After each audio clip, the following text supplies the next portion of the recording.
History was made at his first gig in an unlikely place, the small Wiltshire town of Melksham, at the local council's assembly hall. On Melksham that night, you could really see Paul Raven changing into Gary Glitter. The atmosphere was absolutely electric. I remember the hall being absolutely packed out. I heard the drums, two drummers playing the drums to Rock and Roll Parts 1 and 2, which was his first ever hit record. So loud, and everybody was excited. And the curtains opened just this much, and there was Gary Glitter standing on platform shoes. They must have been this high. That night was the first concert performance of Rock and Roll. It became Glitter's first big hit. Glitter returned to Melksham 7 years ago to present a plaque commemorating that first night. I award you the Heartbeat Rock plaque. Thank you very much. I suppose it's very much like where were you when Kennedy was shot and things like that. You do remember. Yes, I was here growing up in late 60s, early 70s. We were rebels, and that was part of it. Gary was part of that rebellion, I suppose. In my eyes, he was so different because of what he was wearing, I think. It was, everything on the stage was shiny, glittery. It was glam. That's what I call glam rock.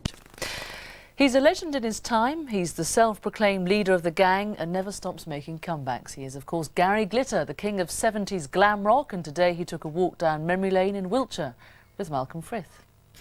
Melksham Assembly Hall is not exactly what you call the most prestigious venue if you're a rock star.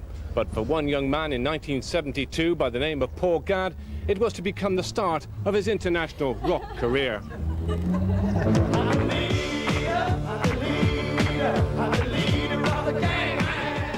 To date, Gary Glitter has sold more than 20 million records. But it all began at Melksham Assembly Hall 20 years ago. After a decade of oblivion, 28-year-old singer Paul Gadd made one last dramatic bid for stardom. So on Thursday, July the 15th, 1972, with the new stage name of Gary Glitter, and wearing for the first time a sequined costume, spangled platform shoes, along with a flamboyant stage act, he relaunched his career on the unsuspecting people of Melksham. When Gary came on, I mean, he was just out of this world, the way he was dressed. We've never seen anything like it before.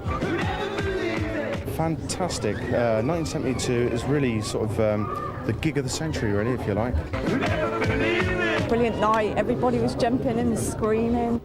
Now, as a mark of this historic event in the world of rock and roll, a special plaque is to be hung in the foyer of Melksham Assembly Hall. It seemed like thousands of kids, but now looking at the hall, I know that probably it would only hold about 1,000, but it seemed enormous.